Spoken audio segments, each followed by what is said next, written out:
I've been spending the last month in Kuala Lumpur. And when I came here, I thought I'd be spending a lot more than what I actually did. From travel, transport, experiencing new things every single day, getting to see the skyline literally right outside my window every single day, subhanallah, and living in one of the most modern cities in all of Southeast Asia.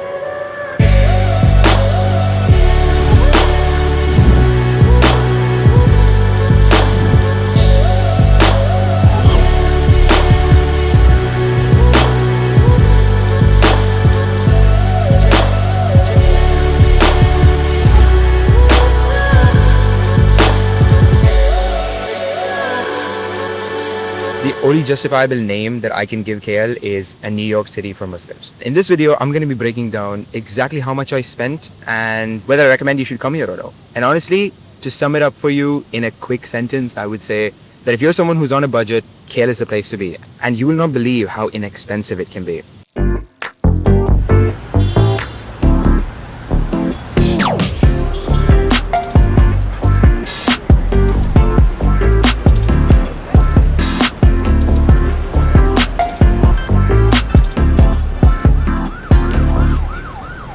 Honestly, I would say that food is definitely my biggest expense. Usually when I'm in Spain, I only eat out 2 to 3 times a week. Nowadays, when I'm traveling, obviously I'm eating out almost every meal or every other meal. Unfortunately, the place I'm at right now doesn't even have a kitchen. In KL or in Malaysia as a whole, generally eating out is almost the same cost as cooking at home. However, after living here for a month, I would say that if you know Indonesian, Malaysian, Southeast Asian food, it is quite oily. It's most of the things are deep fried or fried, very calorie dense. So if you are trying to be healthy, which is what I came here with that intention, but once I got here, it kind of changed because of a lot of factors. But if you are living here long term, it's not very realistic, I would say, to eat out every single day, unless you have the budget to go to more Western or like on the low higher end restaurants, or for Malaysia standards higher end restaurants. Then yes, you can definitely find affordable options for healthy food. I didn't eat just in like street hawker stalls. I did eat at decent restaurants, but I went where the locals go. I tried to avoid the tourist traps as much as possible.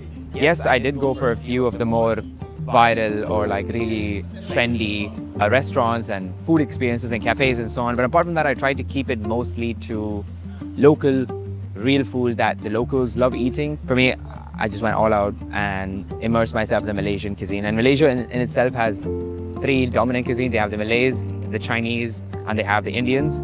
So you can kind of find a wide variety of things here, and it won't really cost you a lot. So my grand total for this month was 166 euros, I would say, because I've spent quite a bit using my cash or using my Grab Pay, QR Pay, etc.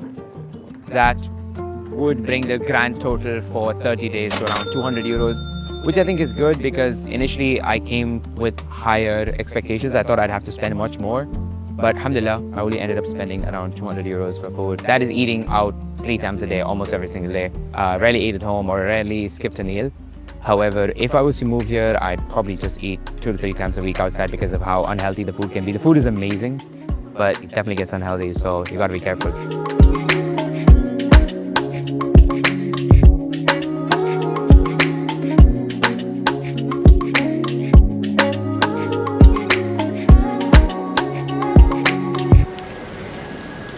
So for the last week of my travels in KL, I decided to rent a car. For the first 4 weeks of my trip, I only use public transport.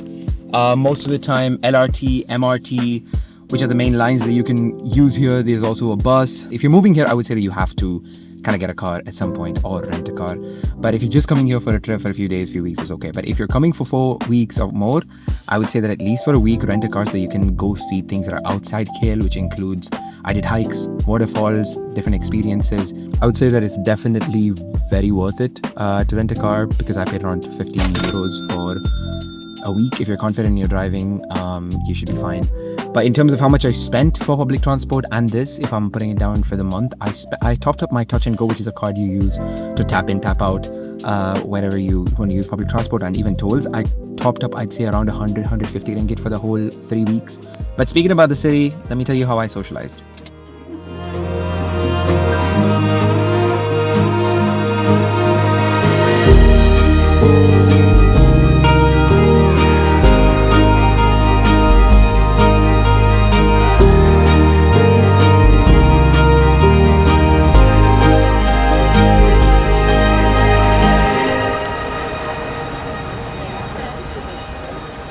Honestly, if you want to socialize in KL, I think it's pretty easy. And it's also really cheap. My main engine of socializing was using pickleball.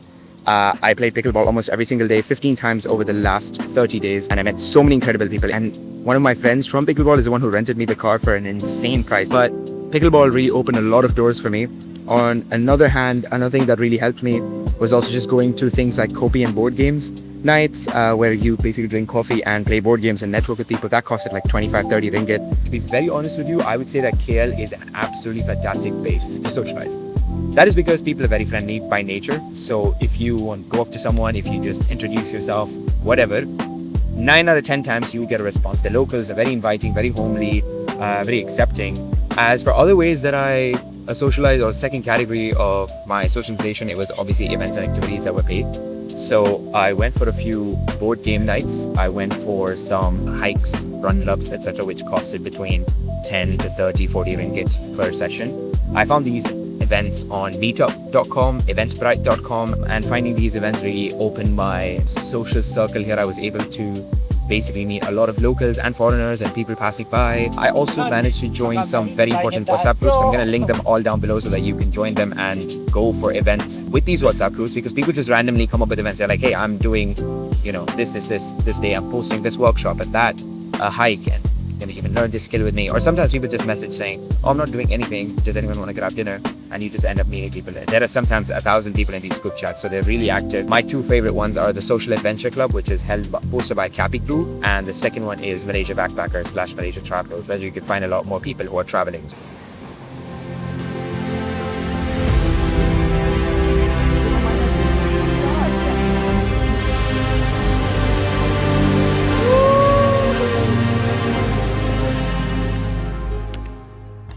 So the first mistake I would say that I made was not bringing enough cash or a physical card which I could use to withdraw money.